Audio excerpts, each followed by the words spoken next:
Howdy, Sea Campers. This is Bill with Sea Camp. I'm here in the at our Sea Camp facility with Rena, and we're starting early with some of this Sea Camp connection stuff, and we're kind of rookies at this stuff, and it's brand new to us, but we're planning on having a lot of fun with this. Very disappointed that we can't hold Sea Camps in person this summer. So we'll be making do as we can, and hopefully you guys get to utilize our curriculum that we're putting together for you, and that y'all do have fun and y'all do stay safe. So as I said, this is Bill, and I am worked with Sea Camp for a very long time, and I also coordinate the Sea Camp, the sea biology, the sea turtle weekly programs. Okay, so meeting with you guys today to discuss a few things about sea turtle biology and some things I want y'all to think about in regard to biology and ecology is how we interface as humans, interface and interact with sea turtles. Okay, so this is a great photo right here of some of the action that we take here in Texas to protect and conserve sea turtles. These are hatchlings. These are our Kemp's Ridley sea turtle hatchlings. And this is a picture into a styrofoam container. And it's a simple styrofoam container that's used to incubate sea turtle eggs. So part of our conservation and management of sea turtles on the Texas coast includes harvesting sea turtle nests and incubating and holding those sea turtle nests for the duration of their what's called gestation. Gestation is a big fancy word, but it's the period of embryonic development, embryo development. So that baby little hatchling in the egg spends about 55 days in that incubator, and then it hatches. And the biologists at Padre Island National Seashore then get those hatchlings to the beachfront there at Padre Island National Seashore and release them into the wild. Okay? This was something we regularly attended, these public releases. The Sea Turtle Camp did. But this summer, they are not doing those public releases this summer, unfortunately, but they're still doing the conservation and management program. So they'll still harvest the nests, they'll still incubate them and hold them in place. And so we're still doing many of those things. So as I discussed, a theme I want you to think of is our interaction and interface with sea turtles. Okay, so one of the obvious places we interact with sea turtle is that we use beaches along with them. They use beaches for nesting habitat, and we use beaches because we love beaches, and we love water, and we love our salt water. So that's a place that we interface and interact with sea turtles. So we do some actions to maintain and protect them. Other places that humans interact and interface with sea turtles include our fishing industries and commercial fishing in particular, and that includes offshore longline fishing, commercial fishing, and shrimp fishing, shrimping. Here in Texas and all along the U.S. coast, much of the U.S. coast, through the Gulf of Mexico and Atlantic coast anyway, these are places that sea turtles would get netted up in shrimp boats and shrimp nets. And we took action, and humans have taken action to minimize that impact and get those sea turtles back in the water. You guys might already know and are familiar with the TEDs. So shrimp boats in the U.S., shrimp nets and shrimp boats in the U.S., and in fact, worldwide, if you want to import your shrimp to the U.S., you must, your shrimp boats and shrimp nets must use TEDs. So those are turtle excluder device, TEDs. And what those turtle excluder devices allow for the turtle to be excluded from that catch. So they get caught up in the net and they're in there hunting for blue crab and shrimp and feeding on those things. And the TED allows them, in a sense, ejects them from the net. Okay, it's kind of a gate that opens and closes. It's a netting and a webbed gate that kind of opens and closes and lets the sea turtle out. And the sea turtle is forced out of the net basically through hydrostatic action and the movement of the current in water passing through a net as it's being towed. So those are two huge places we interface and interact with sea turtles, the shrimping industry and on our beachfronts while nesting. Okay? There are 7 species of sea turtles worldwide, only 7. Okay, pretty wild stuff. Only 7. I think it boggles the mind that there's only 7 because we have huge oceans. But only 7 species of sea turtles worldwide. And in our tiny little bit of the world, the Gulf of Mexico, we have 5 of those 7. So that's pretty incredible too. There's only 7 worldwide, and here we have sea turtle diversity-wise. We have 5 of those 7. A couple I want to show you some details and want you to be familiar with are the loggerhead sea turtle and the green sea turtle. These are 2 sea turtles that we have on our Texas coast and on our Texas beachfronts.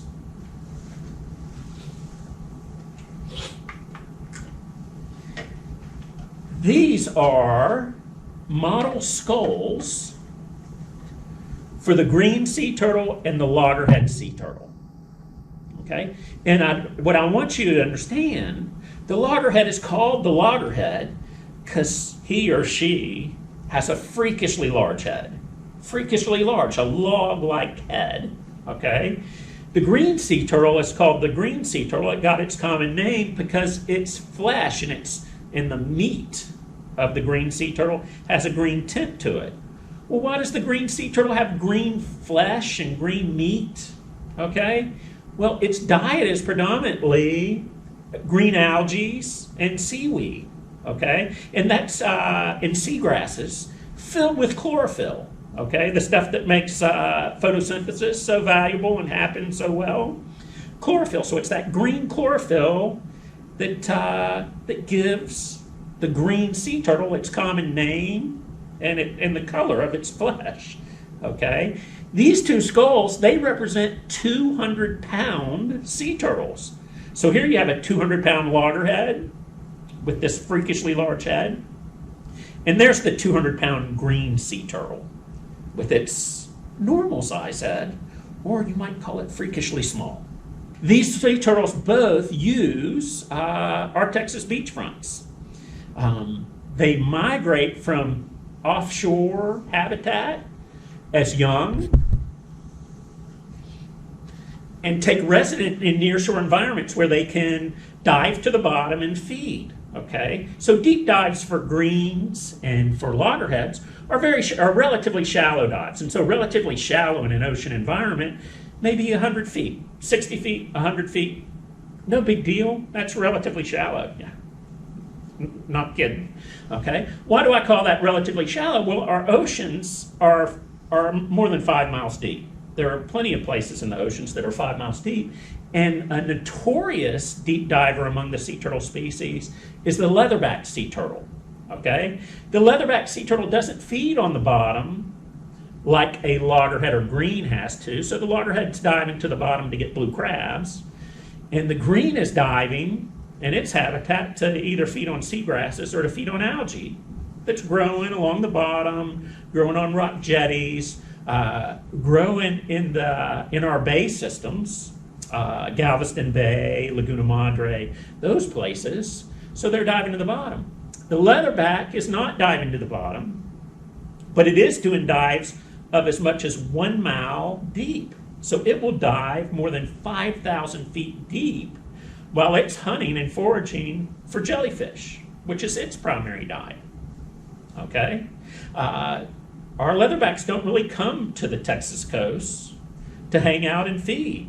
Okay? And it's actually very rare, too, to have a leatherback nesting on the Texas coast. Okay? In that vein, the predominant sea turtle nesting on our Texas coast are those Kemp's Ridley sea turtles. Okay? Kemp's Ridley sea turtles. So those are several sea turtles we can see right here on the Texas coast and in the Gulf of Mexico. Okay, that's 4. All right, the green and the loggerhead, and we have the Kemp's Ridleys. We have the leatherbacks here in the Gulf of Mexico. The 5th turtle is the hawksbill. Okay, like the green and the loggerhead and the Kemp's hawksbills too are seeking out relatively shallow water habitat. They also love coral reef habitat. Okay, so those 5 species, y'all remember them? Okay, the hawksbill, a huge coral reef dweller, and the leatherback, and then the Kemp's Ridley, and the green and the loggerhead. All right. Sea campers, this is a great display that Rena put together that shows the relative size differences to the important sea turtle species here in the Gulf of Mexico. So there are 4 of the 5 species are right here. So you see that the Kemp's Ridley is the tiniest of the sea turtle species worldwide. So it's the tiniest of the 7, okay? And it's considered a small sea turtle. You can also see too, while the leatherback is considered a large sea turtle and the only large sea turtle. Leatherbacks can get to 2,000 pounds. And mostly, you know, it's not, you know, that they'd be a nesting female is going to be 800 to 1,200 pounds. Just that's the way it is. Nesting female greens and loggerheads are on the order of 200 to 300 pounds. Okay, mostly. So the nesting green and loggerheads, the nesting female, 200 to 300 pounds. Our Kemp's Ridley, that has limited nesting ranges and nesting distributions of mostly Gulf of Mexico, and Gulf of Mexico, of course, Texas. Nesting female in the neighborhood of 100 to 140 pounds. Okay, so you can see the size difference of these things. The hawksbill, that 5th sea turtle in the Gulf of Mexico, she or he is also a medium-sized sea turtle. They're going to approximate green and loggerhead sizes.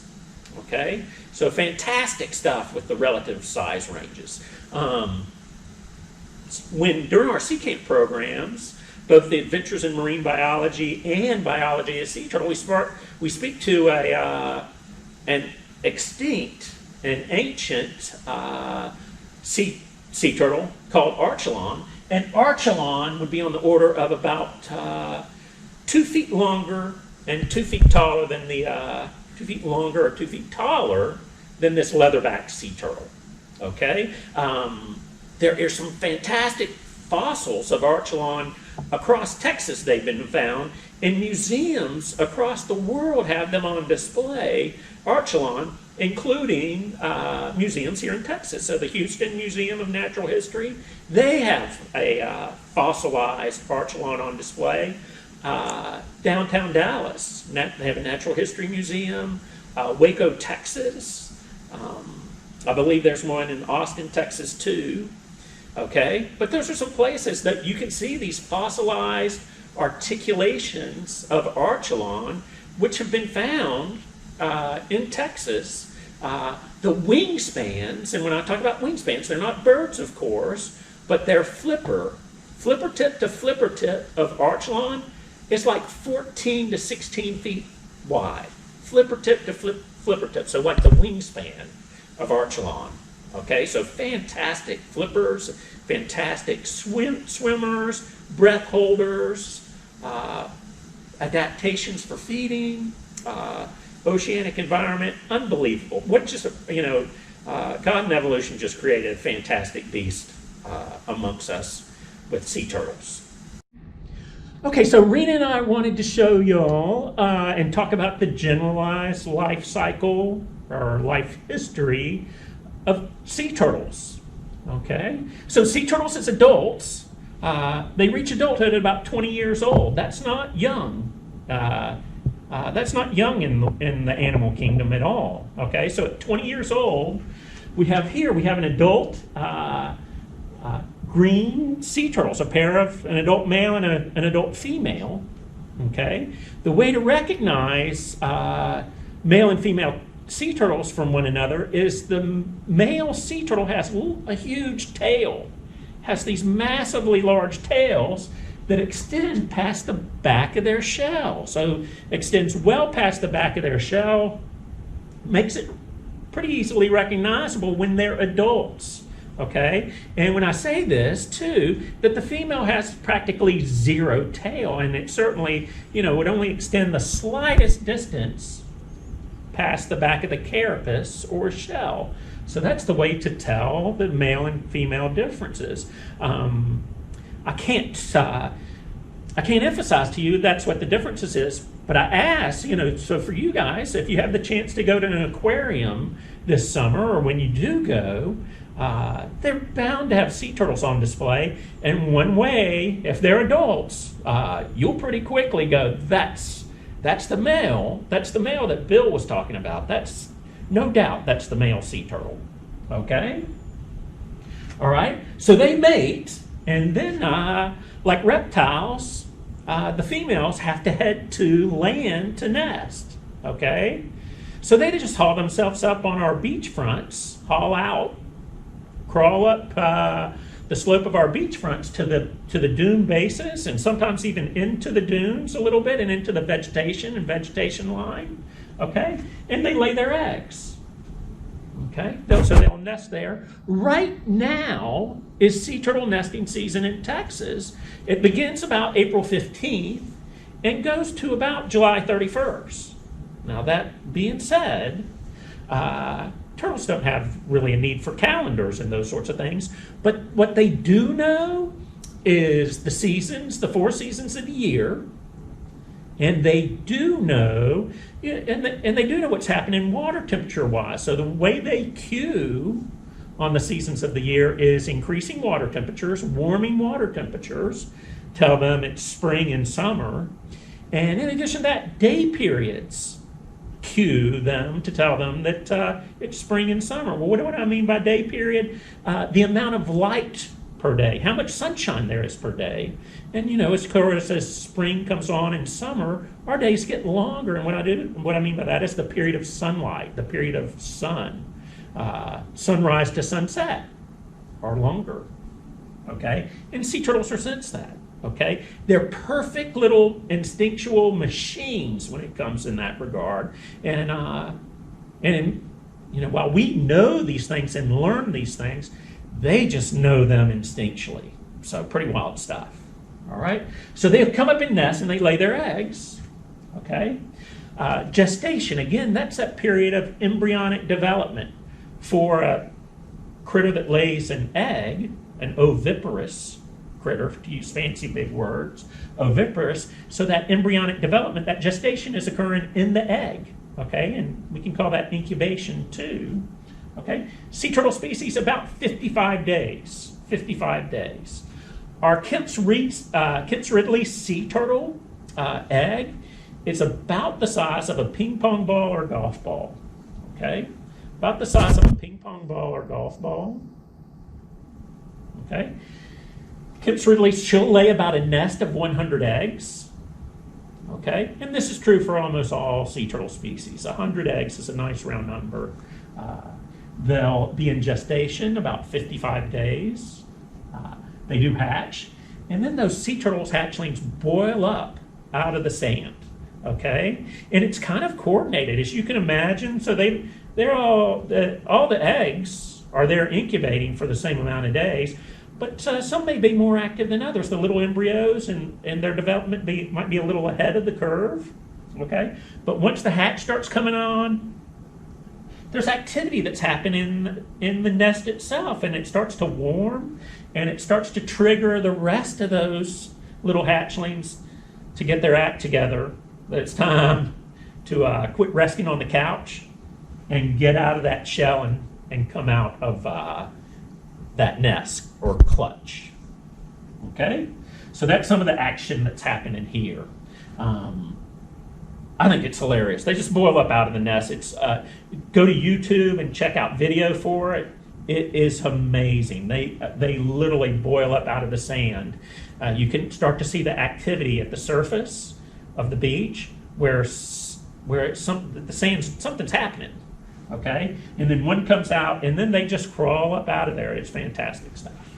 Okay, they make their way to the surf, head off for a swim. There's no maternal care at this point in a sea turtle life history. They are on their own. okay? The mama sea turtle packed them a little bag lunch in the form of a yolk in the egg itself. She found a great little place to nest. She did a couple other things, but that's the extent of her maternal care, all right? The little bag lunch yolk, the site where she chose to nest selection, that sort of stuff, okay? They boil up out of that sand, hit the surf, and then they disappear to offshore waters for 3 to 5 years, depending on species. And an ideal habitat for them out in the center of the open oceans are these huge floating seaweed mats, okay? Mostly in the floating seaweed mats proximate to, in our Gulf of Mexico and the Atlantic Ocean, sargassum, sargassun. So fantastic habitat for that little, almost quarter-sized hatchling to feed and hide and survive in.